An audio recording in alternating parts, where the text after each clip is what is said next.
Assalamualaikum warahmatullahi wabarakatuh. Bismillah, alhamdulillah, la haula wa la quwata illa billahil aliyul adim, amma ba'du. Salam sejahtera untuk kita semua. Perkenalkan, saya Muhammad Faiz Maulana, dosen pada program studi sosiologi Fakultas Ilmu Sosial Universitas Nahdlatul Ulama Indonesia, Jakarta. Dalam kesempatan ini, saya ingin menyampaikan unjuk kerja saya dalam Tridharma Perguruan Tinggi bidang pengajaran, khususnya pada mata kuliah yang saya ampu, yaitu Sosiologi Gender. Mata kuliah ini dirancang untuk membekali mahasiswa dengan pemahaman kritis mengenai bagaimana konstruksi gender terbentuk, dipelihara, dan dinegosiasikan dalam berbagai konteks sosial budaya. Pada mata kuliah ini, mahasiswa nantinya juga akan diperkenalkan pada konsep-konsep dasar dalam studi gender, termasuk konstruksi sosial atas peran gender, seks, seksualitas, serta dinamika kekuasaan yang melekat pada institusi-institusi sosial seperti keluarga, pendidikan, media, negara, dan bahkan agama.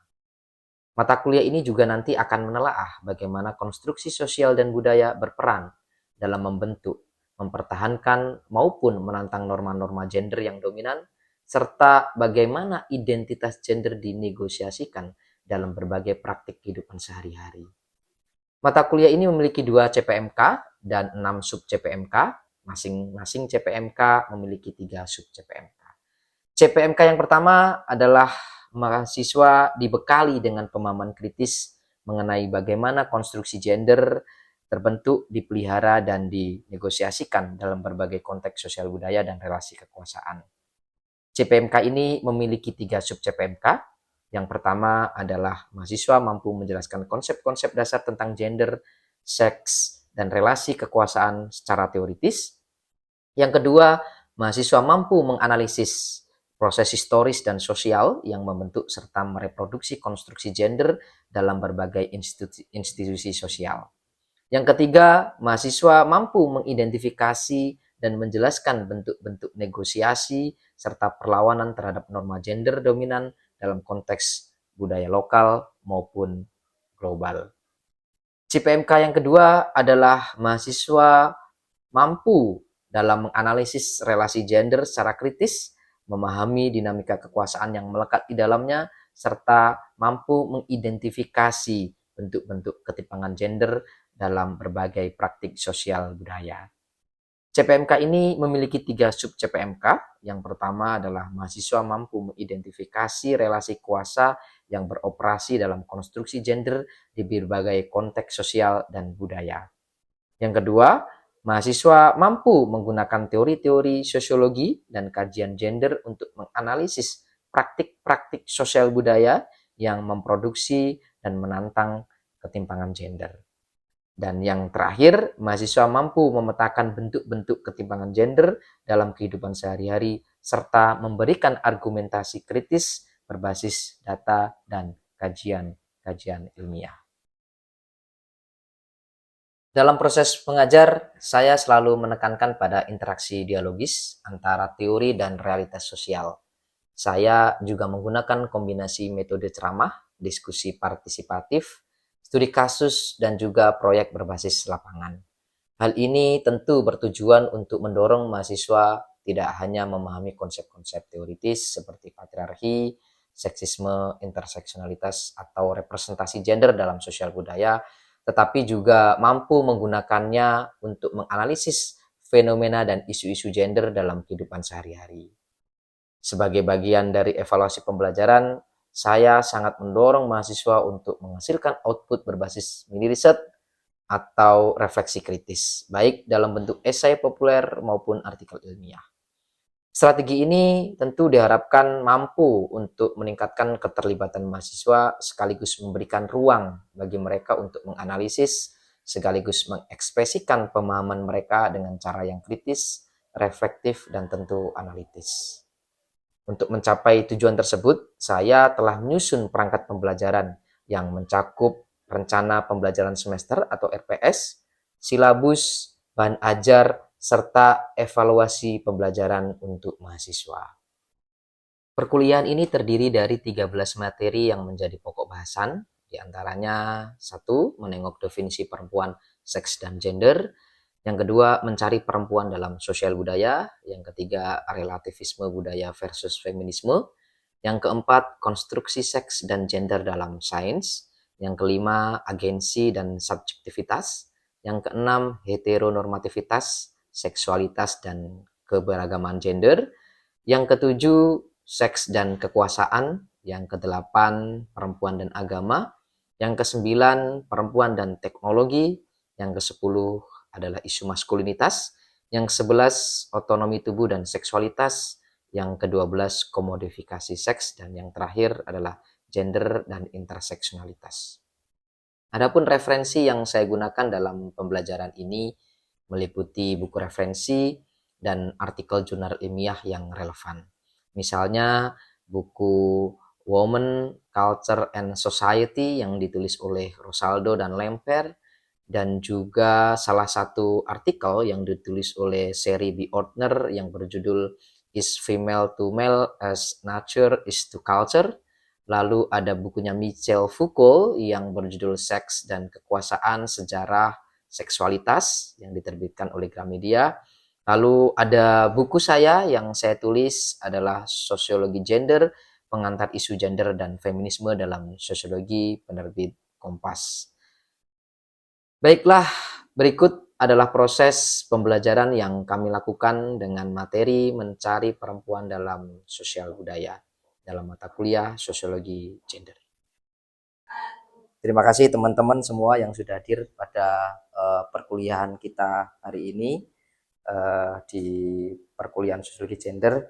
Teman-teman, hari ini kita akan bicara soal mencari perempuan, melihat bagaimana perempuan diposisikan dalam konstruksi sosial dan budaya. Ini adalah materi kedua. Lalu kita bicara soal apa itu bedanya antara seks dan gender gitu ya. Nah, saya akan mereview sedikit pertemuan minggu lalu. Ada nggak teman-teman yang bisa memberikan saya gambaran apa sih kira-kira bedanya antara seks dan gender? Oke, silakan Nabil. Kalau perbedaan seks dan gender, mungkin kalau seks ini adalah perbedaan dari segi biologis, di mana seks ini meliputi perbedaan alat reproduksi, di mana laki-laki memiliki alat reproduksi penis, perempuan vagina, Gender adalah konstruksi sosial, meliputi tanggung jawab, terus peran, begitu ya. Contohnya misalkan gender ini kita memiliki konstruksi sosial, mencari ekonomi, begitu. Sedangkan perempuan ini dia perannya domestik, gitu, dia mengurusi rumah tangga. Oke, baik, artinya kan ada perbedaan yang mencolok antara kira-kira kalau kita bicara soal seks dan gender gitu ya. Kalau kita ngomong soal seks, maka sifatnya adalah biologis gitu ya. Tapi gender sifatnya adalah konstruksi gitu ya. Laki-laki ada di ruang publik, perempuan ada di ruang domestik gitu ya. Jadi gender dan seks itu bedanya di sana. Dia biologis dan ini sifatnya adalah konstruksi. Apa sih yang diharapkan dari materi ini? Sebenarnya materi ini kami mengharapkan bahwa setelah Anda mempelajari materi ini, Anda mampu menganalisis perempuan itu dibentuk oleh nilai-nilai sosial budaya, tidak hanya nilai lokal tetapi juga kemudian nilai-nilai global gitu. Nah, mula-mula kita perlu menengok kembali bagaimana perempuan itu diperlakukan oleh peradaban.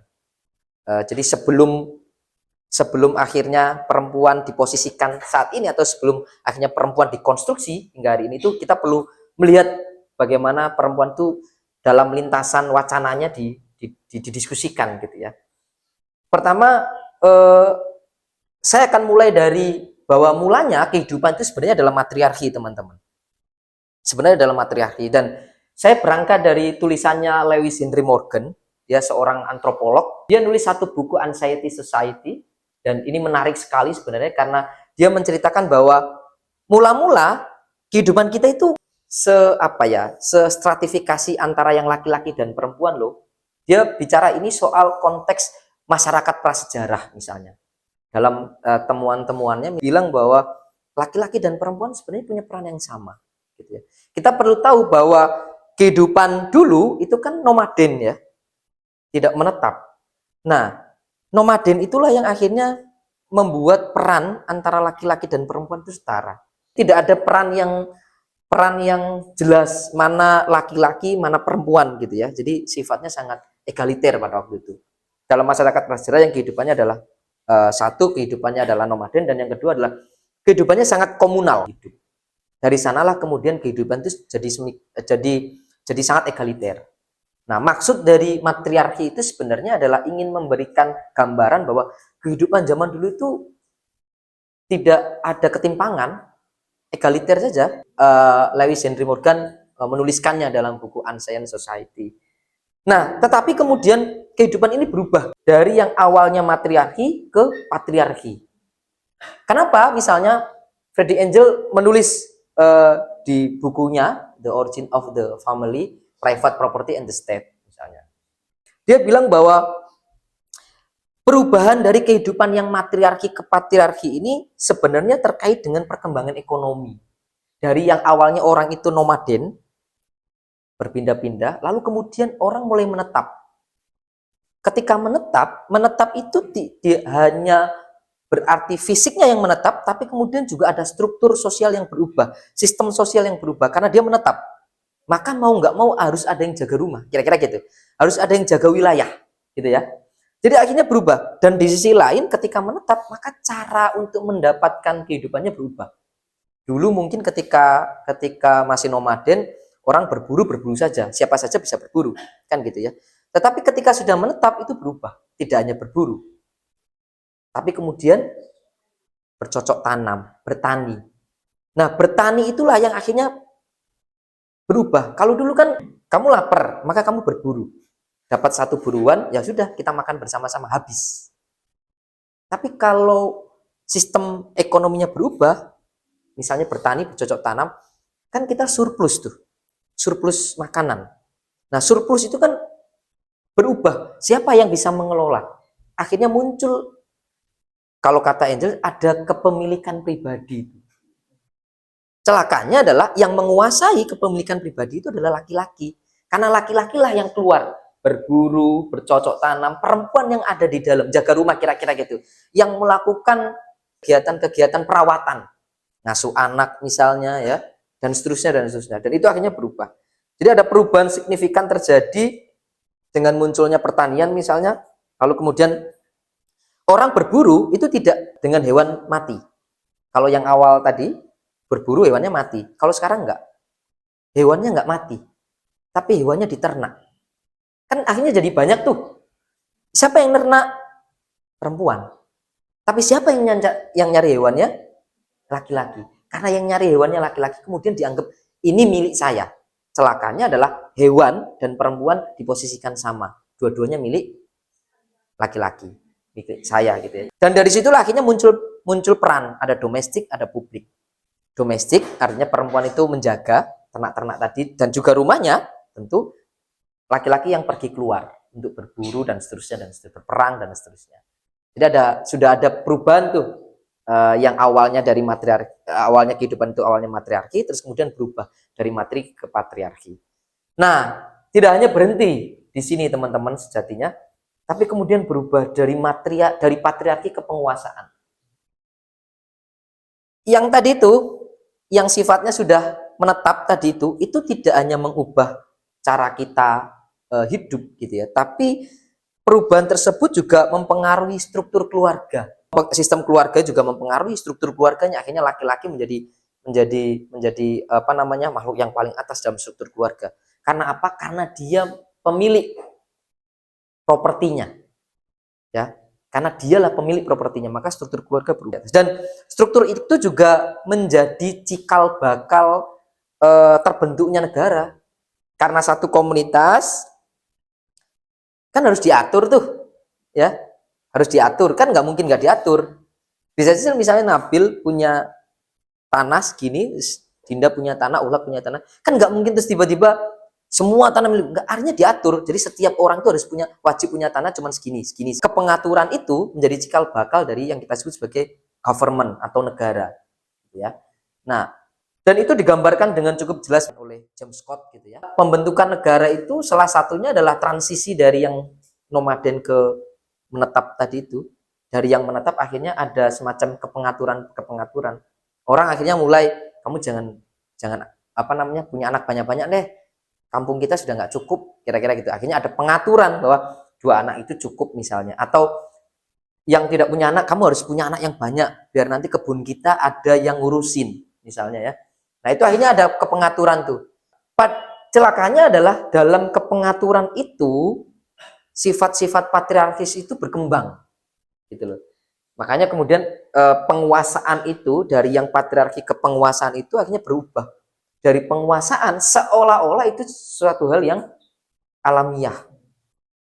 Ya kan? Atau habit. Kalau dalam teorinya Bourdieu disebut sebagai habit. Jadi karena habit itu jadi doksa.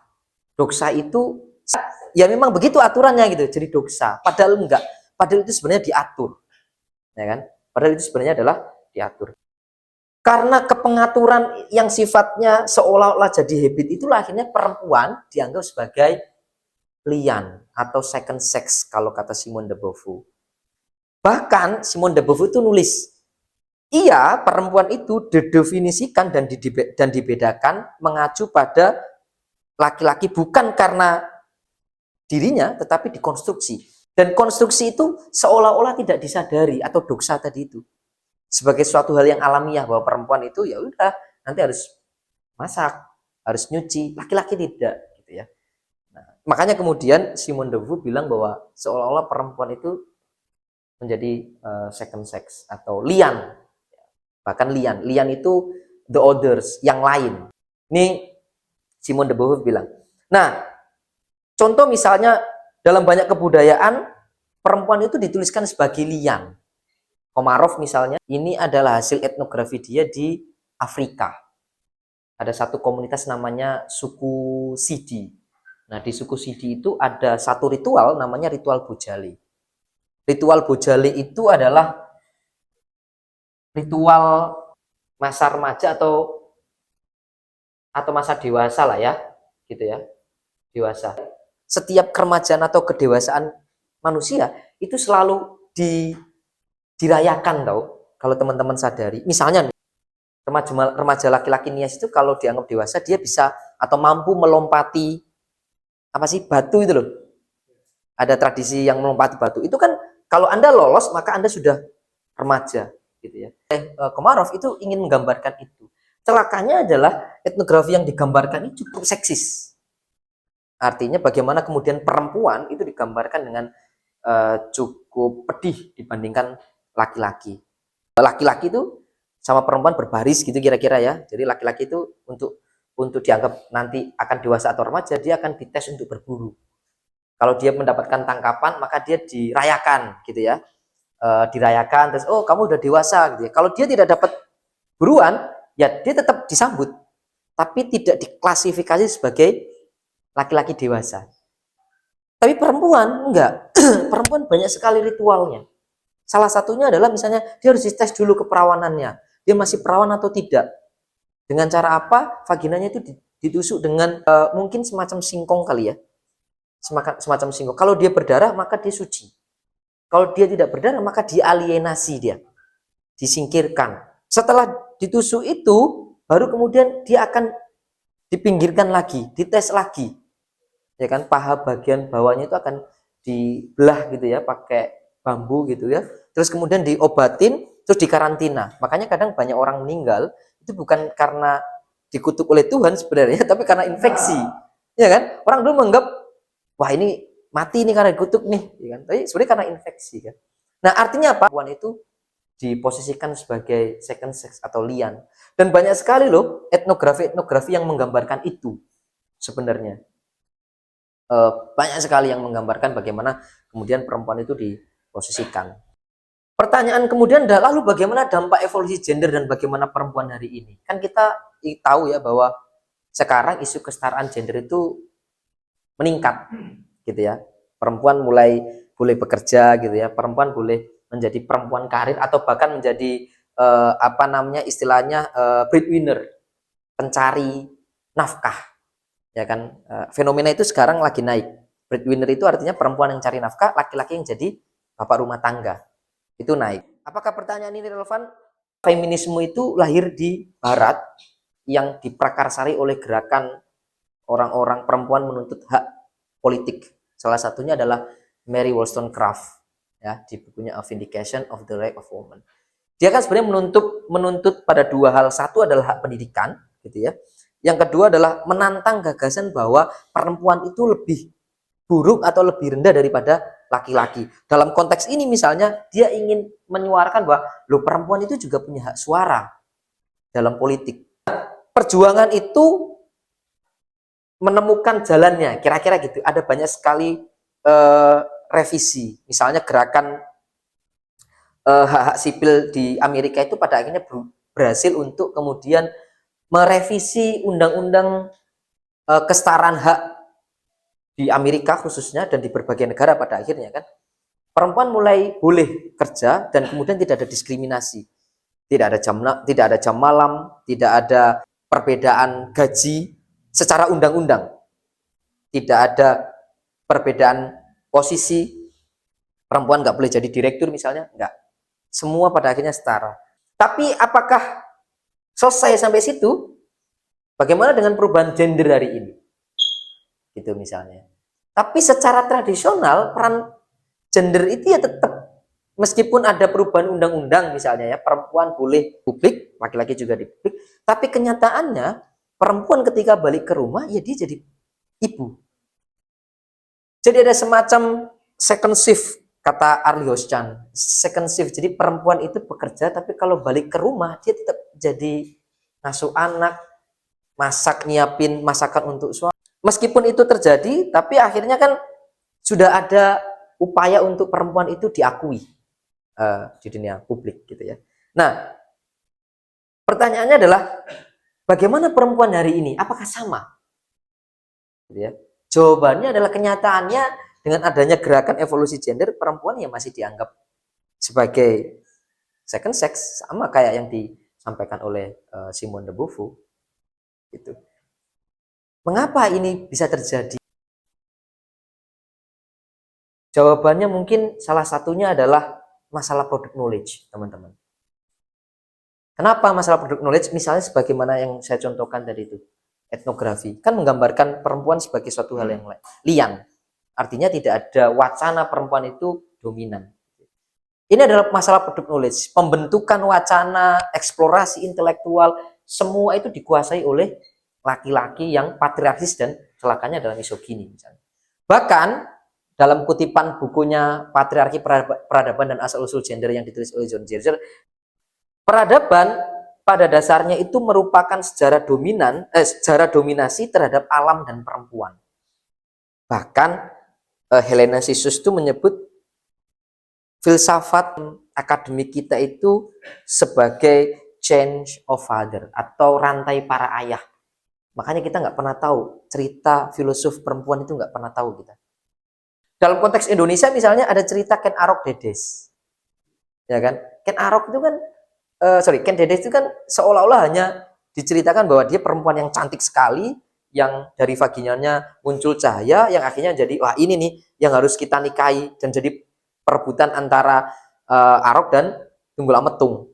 Tapi nggak pernah dikasih tahu bagaimana Dedes berupaya, padahal dia itu adalah ibu para raja kan. Pengetahuan tersebutlah yang menghasilkan apa yang saya sebut sebagai falogocentrisme dan androcentrisme. Jadi produksi pengetahuan yang cenderung falogocentris. Falogocentris itu artinya dia sebenarnya dari kata phallus, palus, penisnya laki-laki, palus ya. Dan androcentris yang dari sana yang kemudian terus melanggengkan apa yang kita sebut sebagai patriarki dan misoginisme. Nah, pada akhirnya patriarki itu semacam menjadi norma gender dan relasi kekuasaan. Jadi seolah-olah bahwa ya itu tadi kayak semacam jadi dosa tadi. Salah satu contohnya adalah kekerasan seksual yang sekarang itu lagi marak sekali kasusnya misalnya. Nah, kekerasan seksual itu adalah dampak dari sejarah panjang konstruksi sosial budaya perempuan yang tadi itu, di mana awalnya perempuan itu setara, lalu kemudian diposisikan dibalik menjadi satu hal yang tidak setara tadi itu. Dan salah satunya adalah kekerasan seksual. Karena menganggap perempuan itu lemah. Karena menganggap perempuan itu objek. Pikiran-pikiran itu hasil dari konstruksi panjang. Jadi kekerasan seksual itu tidak tiba-tiba muncul hari-hari ini loh, enggak. Tapi itu semacam mungkin itu adalah efek atau dampak panjang dari proses tadi itu yang sebagaimana saya sampaikan. Lalu bagaimana seharusnya kita menyikapi bagaimana kemudian perempuan dikonstruksi secara sosial dan budaya. Pertama, kita perlu memproduksi pengetahuan genosentris. Apa itu pengetahuan genosentris? Pengalaman dan kepentingan perempuan. Tidak mesti harus perempuan yang nulis. Ya, laki-laki juga bisa menulis, tapi perspektifnya atau kepentingannya adalah kepentingan yang perempuan, yang egaliter, yang inklusif misalnya. Misalnya si Sos di artikelnya The Law of the Medusa itu dia bilang bahwa perempuan itu harus ngomong, harus bicara, harus nulis dengan pengalaman ketubuhannya. Makanya feminisme itu selalu bilang bahwa pengalaman perempuan itu pengetahuannya. Dan setiap perempuan itu punya pengalaman yang berbeda-beda dan dia harus menuliskan berdasarkan pengalamannya. Si Sos itu bilang bahwa perempuan harus nulis itu untuk memproduksi hal-hal yang sifatnya adalah partikular, bukan generalis. Ya. Harus partikular. Dan ketika kita nulis dengan pengetahuan yang genosentris, itu bisa membuka banyak ruang loh. Misalnya soal kebijakan, misalnya soal politik, misalnya soal hukum, misalnya soal pendidikan. Yang kedua, gender and intersectionality perspektif. Anda harus punya perspektif yang interseksional. Interseksional perspektif itu artinya kita harus memahami. Ada loh perempuan yang kuat, ya sudah, saya akan cerita. Ada, tapi tidak semua perempuan itu begitu. Itu yang kemudian disebut sebagai interseksional perspektif dan itu dari cerita yang partikular tadi itu. Perempuan maju itu tidak semua loh perempuan kayak Kartini, Nana gitu ya, sebagai presenter yang punya relasi dan banyak. Tapi kan ada banyak sekali perempuan-perempuan yang tidak berdaya. Ya, yang perlu kita lihat kenapa dia tidak berdaya. Yang ketiga adalah transformasi gender, teman-teman. Apa itu transformasi gender? Transformasi gender itu perubahan dalam pemahaman. Pertama-tama adalah pemahaman. Nah, pemahaman ini bisa kita mulai dari apa? Dari banyak buku yang nulis tentang perspektif genosentris. Kalau bukunya ditulis oleh laki-laki semua, kira-kira yang celakanya adalah seksis dan misoginis, nggak mungkin bisa berubah ini transformasi gender. Yang kedua adalah praktik. Selain pemahaman, praktiknya harus berubah. Kita mulai harus aware terhadap hal-hal yang lain misalnya ya. Yang ketiga adalah struktur sosial. Jadi kita kamu boleh mengkritisi kalau ada seminar yang isinya laki-laki semua. Itu kamu boleh mulai mengkritisi. Kok narasumber semua sih, nggak ada perempuannya? Kita setidaknya akan hidup dengan posisi yang egaliter gitu ya. Dan dari sana kita akhirnya bisa mendekonstruksi struktur sosial kita yang cenderung patriarkis gitu ya. Atau memungkinkan perempuan untuk memiliki hak-hak yang sama dengan kita. Oke, silakan ada pertanyaan nggak? Kalau nggak ada, ya kita akhiri pertemuan ini. Jadi setelah kita bicara soal seks dan gender, hari ini kita bicara soal mencari perempuan dan besok kita akan bicara soal seks dan kekuasaan. Terima kasih teman-teman semua atas waktu dan partisipasinya. Saya akhiri pertemuan hari ini. Wassalamualaikum warahmatullahi wabarakatuh.